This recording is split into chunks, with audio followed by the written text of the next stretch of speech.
Welcome to A Toast to Truth.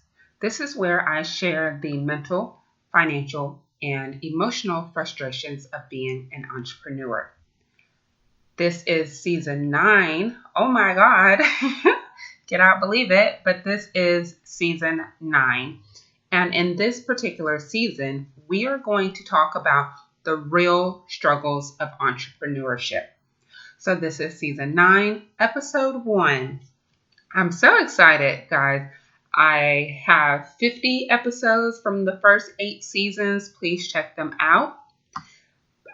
This particular episode I'm going to do by myself. So we're going to talk about, this season we're going to talk about the real struggles of entrepreneurship. And I'm going to give the specific name of this particular episode in just a moment. Now, this season will focus on, what we went through. I'm going to have some guest co-hosts. We're going to share what we have gone through to be where we are right now. Unexpected things that may have popped up that left us speechless. I believe it was season 7 where I shared how a whole situation it really left me speechless. We're going to share how we got through it, how we overcame it. We're going to share things that people may not even know that we have gone through in order to be successful.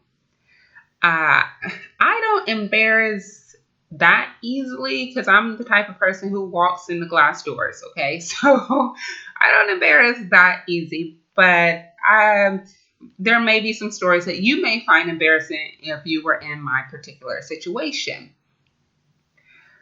So let's kind of recap last season real quick. Last season we talked about new biz beginnings, right?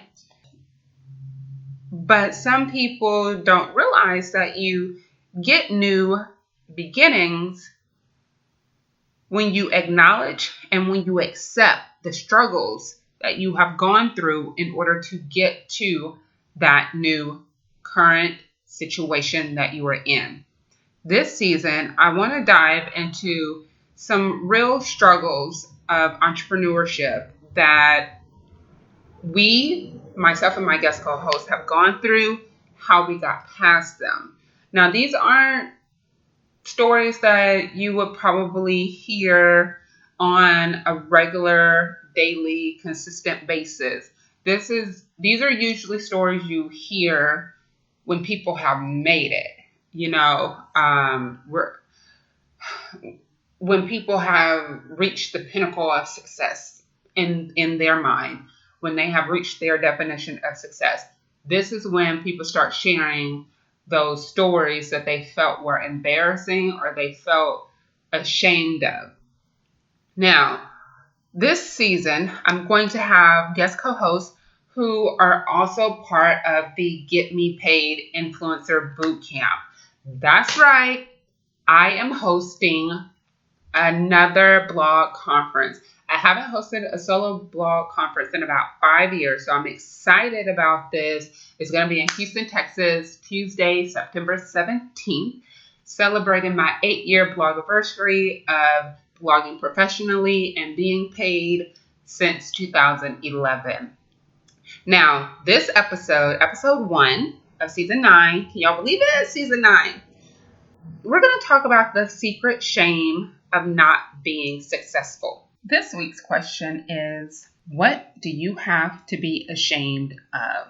Now, we had a similar conversation. If you go to season 2, episode 11, it's somewhat similar. But this particular episode, I want to talk about this secret shame that a lot of entrepreneurs have or they feel when they're not successful either in their eyes or other people's eyes. And we all have it at one moment in time. So there's no one who doesn't feel this way. The difference is some people may feel it for a moment and shake it off. Some people may feel it for months. Some people may feel it for years. Some people may let it consume them and they leave entrepreneurship altogether. So there's varying lengths of time that people feel this secret shame, but it does exist. And it's something that I felt because I surrounded myself with entrepreneurs, not so much bloggers in the beginning of my journey. I didn't really know a lot of bloggers, and then the ones that I were meeting, they wanted to just blog because they enjoyed it, they had fun. A lot of them are not even blogging anymore.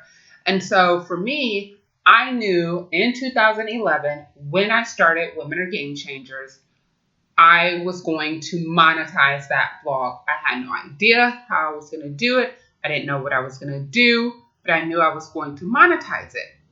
In order for me to monetize it, I had to learn, correct? So that meant I had to be around other people who were doing similar things. Bloggers at that time in 2011 and 2012 that I met personally were not in that stage. So I started hanging out with entrepreneurs and small business owners.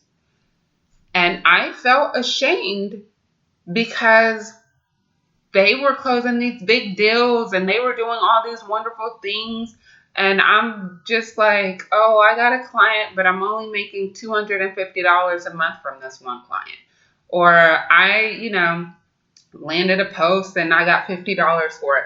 So for me, I felt that I wasn't able to be in the same league as some of these other people because they were spouting out all these numbers that I'm like, oh my God, like I'm not there. I'm not there yet. 2011, my first paid opportunity was to cover an event and it was $25. When I started working with people on a one-on-one basis, either promoting their event or managing their social media, I was charging $250 a month because I was doing a lot of work for them, And so I thought it was great. I had a lot of clients in my mind. I was being asked to be all over. People would reach out to me. I'm like, here are my fees. At that time, I was really the only blogger who was sending out rates to people when they asked for me to do something for them. A lot of other bloggers, and I'm only speaking about in Houston, bloggers that I knew, they just showed up and did it because they were excited, right? And so I really didn't have a lot of pushback because, again, these are entrepreneurs, so they understood. They understood investing. So I didn't have a lot of pushback. But the shame that I started to feel when I would hang out with entrepreneurs is I'm not making as much money as they are. And so I'm not able to hang out with them or go and do things with them because I can't afford it. That's what it was. I couldn't afford to constantly go out to eat or go to concerts or go to different events that were happening in Houston. I had a budget I had to work with. I had a mortgage. I had bills to pay. I had, to take care of things. I didn't have a car note because luckily when I bought my condo, I went through one of those home buying assistant programs. I was a teacher at the time. President Obama had a program and I went through the program to buy my condo. And so I was given some money for the condo. So I used that money to pay off my car and pay off some debt. And I took my family to Phoenix for a week for my graduation from grad school. I went to a Mavs playoff game. So I did all of that with the money, right? And so by this time, 2011, 2012, I'm debt free other than a mortgage and student loans. Okay. So without those, I would be debt free. However, when you are an employee, you get, a check, and the check comes consistently, whether you do your work or not. So as a teacher, I had extra funds, but as a blogger, I didn't have those extra funds. As a teacher, I wanted to see India RE so bad that I bought tickets for all of my friends to go with me. So I ended up buying 5 tickets. It wasn't even a ding in my bank account, right? Because the money was coming in every other Wednesday. As an entrepreneur, as a blogger hanging out with entrepreneurs and they want to go and do something, I'm looking at my account and I'm like, I have a mortgage, I have to pay HOA dues, I have to pay, for my internet because I'm a blogger, so I need internet. So I'm looking at all of my personal household expenses, and I'm still at this time not understanding expenses related to my blog on how to keep them down, right? So I'm having all this money go out, even though I have money coming in, and I'm living in a constant state of stress. It was stressful because I'm trying to pay a household and a business off of one income. So I didn't have the extra funds to go and socialize. If I went anywhere, it was to a conference or something related to the blog. I have slept on airport floors. I have taken Greyhound overnight, go speak, get right back on Greyhound and come back to Houston because I couldn't afford a hotel room. I have taken the Amtrak, and I'm not ashamed of how I had to get to places because I needed to get to those places so that I can do something. And guess what? Me sleeping on the bus overnight, going to speak, I sold journals. Okay, so I made money.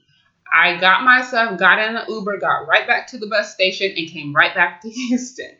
So I went uncomfortable to go speak at a speaking engagement, but I made money there because I knew what my purpose for going and not being able to go and stay at a hotel room, right?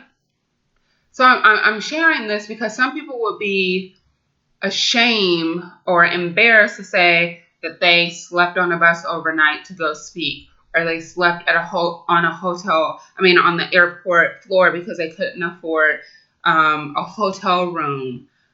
But I'm not, because I'm in a place emotionally where I realize that a lot of my story has nothing to do with me personally. It has a lot to do with people seeing that I was able to overcome it. And so when they are going through it currently or will go through it, they will have an example of how to handle themselves emotionally. I'm not saying I'm the perfect example. I'm not. There are some situations I've gone through. You can go back to season 7 where I didn't handle things correctly emotionally because I was hurt so deeply that I didn't know how to control my emotions in those situations. But the shame of not being able to, quote unquote, compete with entrepreneurs, and not just so much compete, just being able to do what they were doing. Now, years later, I don't know why I was upset, because I'm an introvert and I don't like going out anyway. So I really don't know why I felt ashamed that I couldn't go and do something when I wasn't going to go and do it anyway. So you have to look at the perspective, of what the shame is that you feel that you have, and why do you think you have this shame? And why do you think this shame is going to prohibit you from progressing? Right? Because a lot of times people allow their shame or their secrets to cripple them from moving forward because they feel if someone else knows about it, then that person can hold it against them. Well, I've said this to people. You cannot shame me for my story. I lived it. Just like people cannot shame you for your story. You lived it. They also don't have to deal with the consequences of the shame that you feel that you have, or that you feel people are going to project onto you if they know a piece of your story you're not so happy about sharing. Now, as I started finding more bloggers to hang out with who were actually focused on monetizing their platform, I started to feel comfortable because it wasn't like we were struggling, but we weren't making like $50,000 a month. Not in my first early years, not like 2011 to 2013. Like people weren't making money then. I remember the first time I made like $1,000 in a day. I just thought that was like the most money. I was so happy. Now you hear people make that in like a minute, right? But you have to think about where were you before you got to where you were then, that point that you're saying you're so ashamed of, right? Then as I met these other bloggers and really started, connecting with them and learning and seeing and watching what they were doing, I had to then stop trying to compare where I was at that time with where they were. And let me tell you why.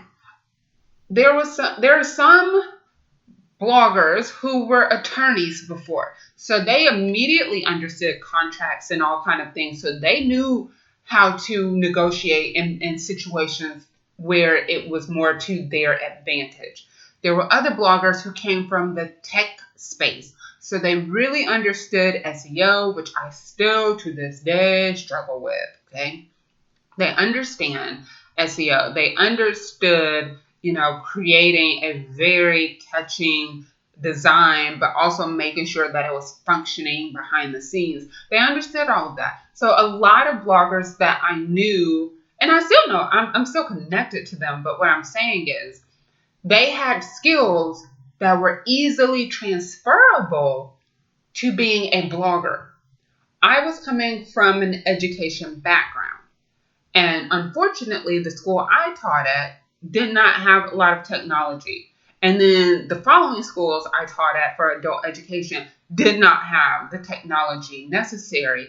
So I never really got to dabble in like strong technology usage on a daily basis. Okay. So I really just phone, computer, that was my tech, right? So I didn't feel comfortable in that space. I also did not take I got an associate's degree. So I went to community college, then I went to get my bachelor's, and then I have a master's, right? So I have 3 degrees. In all of that time in school, I think I may have taken 1 marketing class.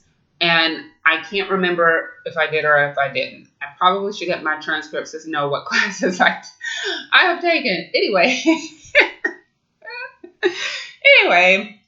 so I wasn't very good in marketing in my perspective, and yet I was always found. People always knew I was a blogger, and I could get people to get to my clients' events.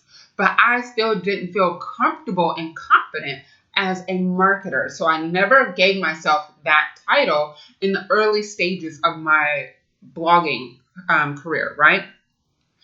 So I'm sharing all this to say, after I left hanging out with like solely entrepreneurs, and then I really started hanging out with bloggers who were making money, I still felt the shame of they're better than me, and I'm not going to be able to compete. I'm not going to be able to contribute. They're not going to want to associate with me because I'm not closing big, huge deals. Okay, I wasn't comfortable working with brands, so I shied away from it. I had never really worked in corporate America. I worked in nonprofits. I worked in education. So I technically did not ever work in a corporate setting, correct? So I didn't understand a lot of those, the etiquette and the norms and just things that you would learn on a job. So that made me uncomfortable working with brands because I didn't feel like I knew what to say, what to do, but I knew how to do the work. But I didn't know how to convey the message that I knew how to do the work. So while I'm sitting here just spinning my wheels and getting frustrated because I feel like I should have known what to do or this or that, all these other bloggers are gaining large followings online. Then that brought more shame because I'm like, I've been doing this for X amount of years. Why is my following not growing? Why are people not connecting with me? Why are people not listening?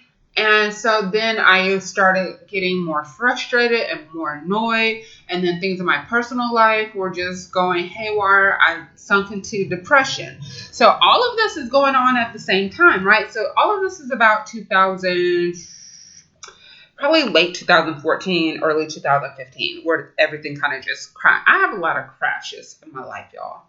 I've learned the patterns, and I realized there's a specific time of the year where a lot of things happen, but I didn't realize that until earlier 2019 because I started seeing the pattern and I was able to shut it down. So that's one thing you need to look for. Know when certain times of the year you start to feel kind of gloomy, and see if that's the same type of time of year in the past when other things didn't go as well as you would have liked. So anyway, late 2014, early 2015, I kind of just stopped blogging, stopped doing everything. I was so heartbroken. I was hurt. I was frustrated because I felt like, how could someone who wanted to come out and make money as a blogger try to do everything she was supposed to do? I took, people's classes. I went to the conferences. I did workshops. I hired business coaches. I did all of this stuff. And yet I'm still not where I felt I should have been at that time. Then it wasn't until a couple of years ago that it sunk in that someone had told me I was asking other people to help create a path that I was given to create on my own. I couldn't ask business coaches to help me as a blogger because they didn't even know what a blogger was. I couldn't go to entrepreneur conferences and ask them to help me grow my online following because they didn't understand exactly what that meant. Yes, they had social media, but it wasn't like at that point the backbone of everybody's business per se. People were still a little bit more heavy on the traditional marketing, more offline things. So the frustration, and I was ashamed and annoyed that I was frustrated with how things were.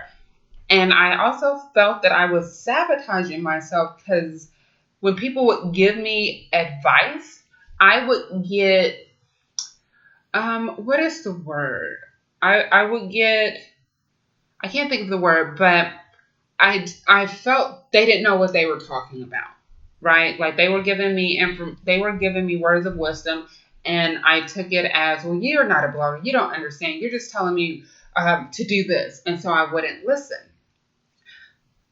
Long story short, I really, really struggled during that time making money because I wasn't listening. I was going through a depressive episode and I stopped blogging. You stop blogging, you start making money as a blogger. That's kind of how it works.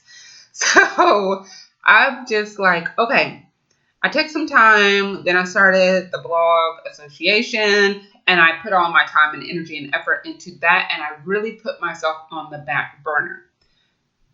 That really made me feel even more ashamed. Because here I am leading an association. And I didn't feel that I was where I should have been at that time. Because I felt I should have been further than I was, and I should have had more than what I did. And so I pushed members so hard because I wanted them not to feel that they weren't going to get what they were working towards. But there were some variables that weren't taken into consideration. People can say they want to make money, but some people are not going to do the work to actually make the money. Some people can say they want to be a blogger, but then 2 years later still have not started a blog. Some people can't take you pushing them because you were actually projecting your vision or desire or wants or needs onto them. Okay. So then when everything kind of just crumbled, I really went inside myself. I went inside myself because I'm like, here I am. I felt like the world was collapsing and I really didn't know what to do. So we'll talk about this right after we take a sip.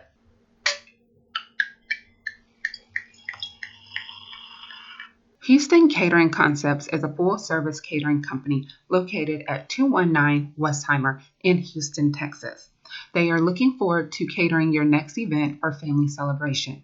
You can choose from Mexican, I love Mexican, Persian, barbecue, and more. Oh, and they are the food sponsor for Get Me Paid Influencer Bootcamp. Contact them today by phone 832-594-7296 or email orders with an S at houstoncatering.com. Mark your calendars. September 19th is the Get Me Paid Influencer Bootcamp. It's a one-day conference helping you understand the operational side of being an influencer so you make more money. Throughout the day, you'll learn different strategies you can add to your action plan. And that action plan is what you will implement when you leave. Make sure you go to gum.co/getmepaid19 to get your ticket today. No matter what, the freedom of waking up and not stressing out about money, paying your bills, getting things done, especially for your blog, is indescribable. And we want you to have that feeling too. So make sure you go to gum.co/getmepaid19 to get your ticket. Okay, so we are back. Before the break, I was talking about how I felt shame when I felt everything was collapsing, right? Everything was just going haywire in 2018. But I shouldn't have felt ashamed. I had accomplished a lot by that time. Like, there's a blog post. I'll link it in the show notes. And I really did. I said, you know what, Bernarda, you need to sit down and you really need to think about what have you done. Let's celebrate what you've actually done. And that list was so incredibly long. And I had to tell myself, didn't matter that I was walking away from something I created and built up. It didn't matter that I had put my blog on the back burner and I was literally going to have to restart it for like the umpteenth time in 2018. It didn't matter what people were saying about me. I'm a very accomplished blogger and I need to own that. Things don't go well all the time. And it's not the end of the world. Look, y'all, I'm still alive. I'm still living. You're listening to me. So you know my life did not just completely dissolve, right? So I had to think about that. And I couldn't be ashamed of expressing how I felt. And I couldn't allow other people to tell me not to express how I felt.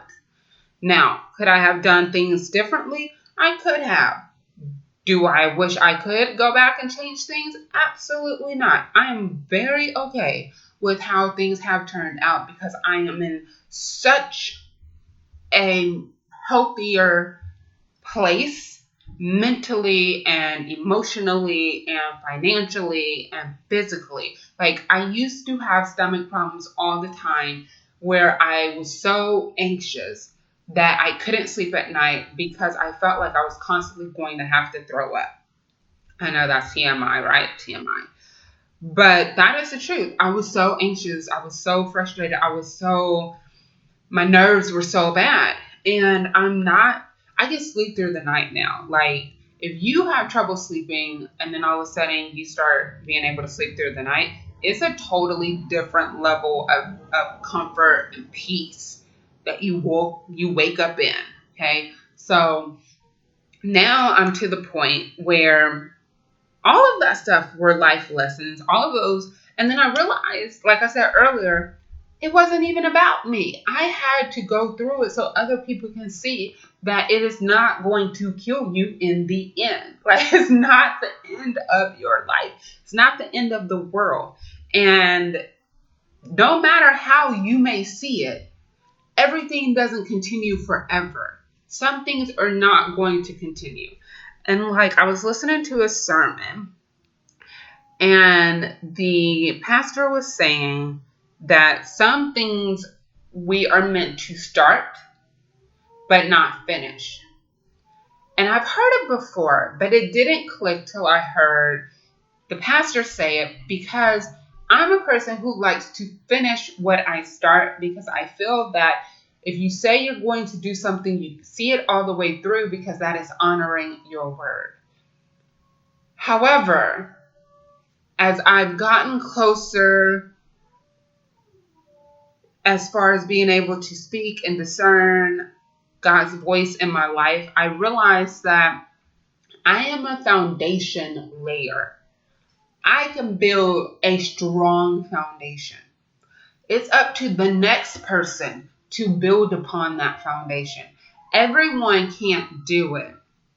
Everyone can't build a foundation because it is the most work. That's why a lot of people don't start businesses, or if they do, they leave. Because building that foundation is time consuming, it's meticulous, it is detail oriented. You have to be extremely focused, consistent, determined. You have to be able to persevere. You have to be able to suck it up. You have to have thick skin. So I can lay a strong foundation for things. So when the pastor said that sometimes you are supposed to start things and not finish it, it clicked. I was supposed to start that blog association and leave. I knew that. I did know that when I was going into it. The thing was, I felt I needed to stay until a specific period of time. I had it in my mind, a specific date, because by that time I would have finished everything to make sure that the foundation was laid. It didn't work out that way. God was like, nope, you're leaving now. And so everything got turned upside down. With my blog, restarting my blog, it took a minute last year because I was just going through so many emotional things. And then I started working with Danica, my life coach, who will be a guest co-host this season. So we'll talk about, so you'll learn more about her. She's going to be speaking at the Get Me Paid Influencer Bootcamp on September 17th. That's 2019, y'all. That's this year. But I'm saying all this to say, going through her homework and her exercises, making myself a priority, really looking at my life, reflecting on my life, I have nothing to be ashamed of. The reason I can say I have nothing to be ashamed of, because my integrity and my character cannot be questioned in any situation that I have been in my past. When I felt that I couldn't, that I wasn't in the same league as these entrepreneurs, or that I wasn't qualified to lead an organization, or that I should have been making more money, my character and my integrity could not be questioned, because I did everything in a right way. I did not take advantage of anyone. I did not take from anyone. I did not seek to destroy.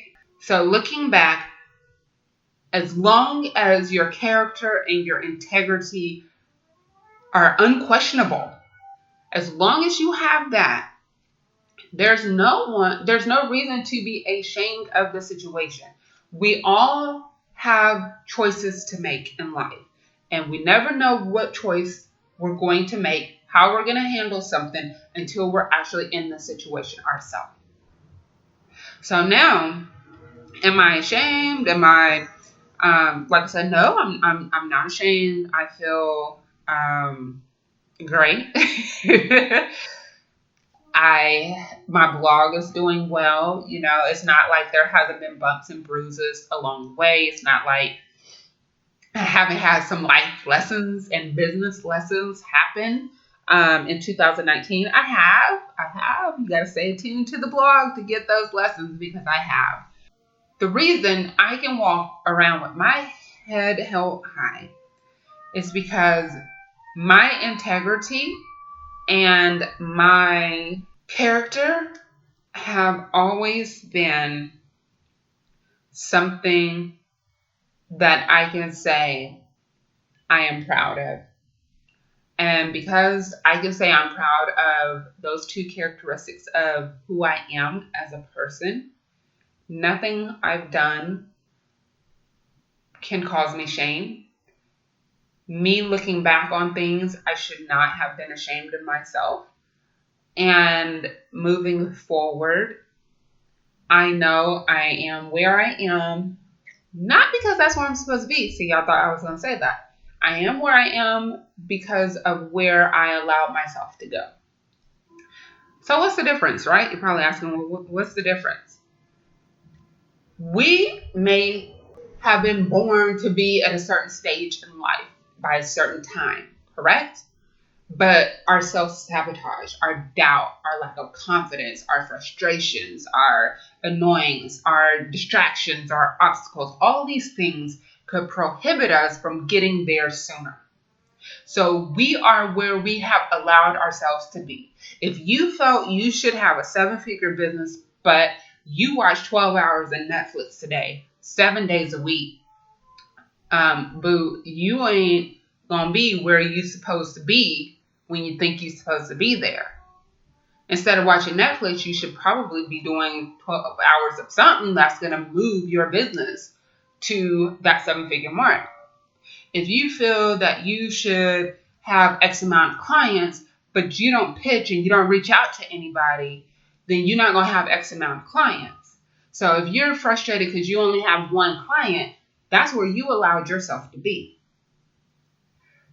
You have to reflect on what you are allowing. For me, it is stories that I tell myself.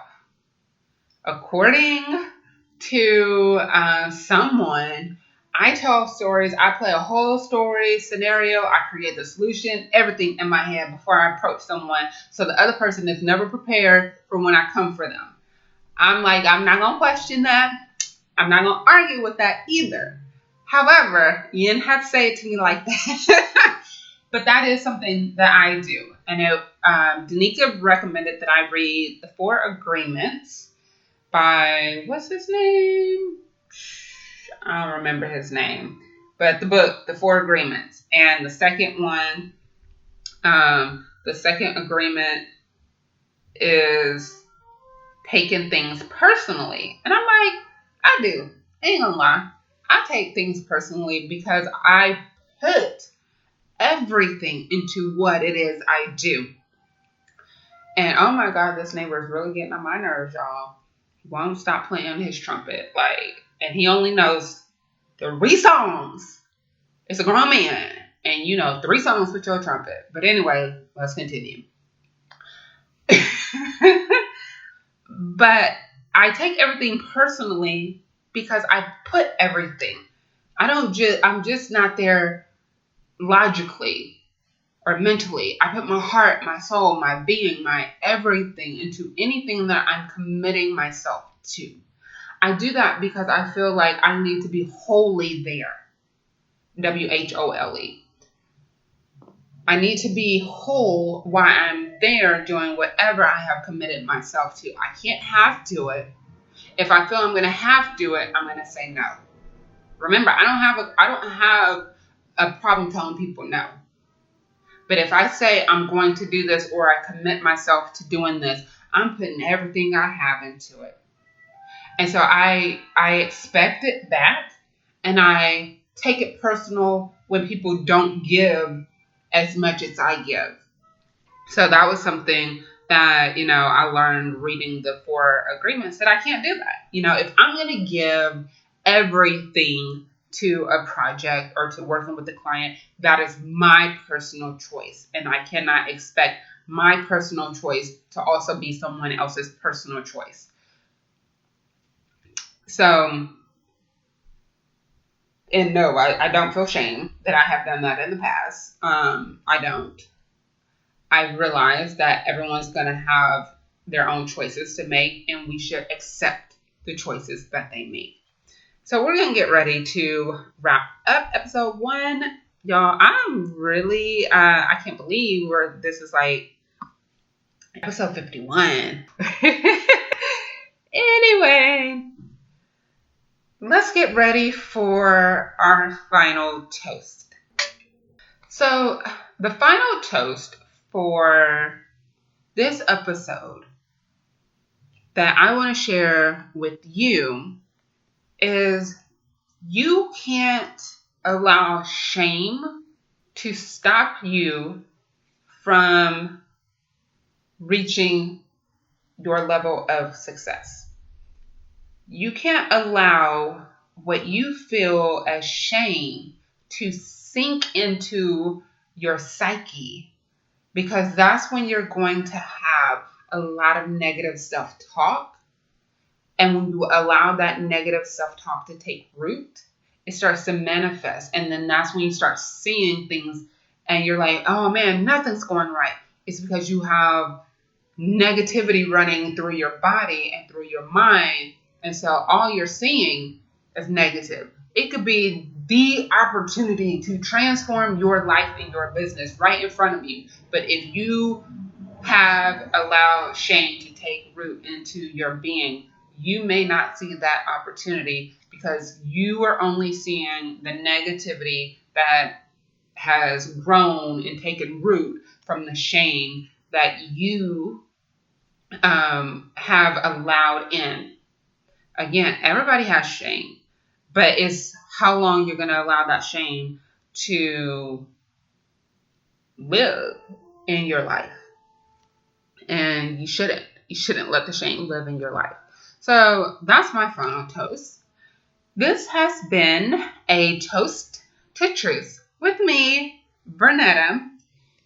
This season, we are talking about the real struggles of entrepreneurship. This is season 9, episode 1, the secret shame of not being successful. And I share some of the consequences that I have encountered due to allowing shame to take root into my life. Do not be like me and allow shame to take years away from you, because then it won't allow you to be where you were destined to go. So thank you so much, and we'll see you next week for episode 2. Go to VernettaRFree.com for the show notes. Make sure you go to VernettaRFree.com /category/podcast.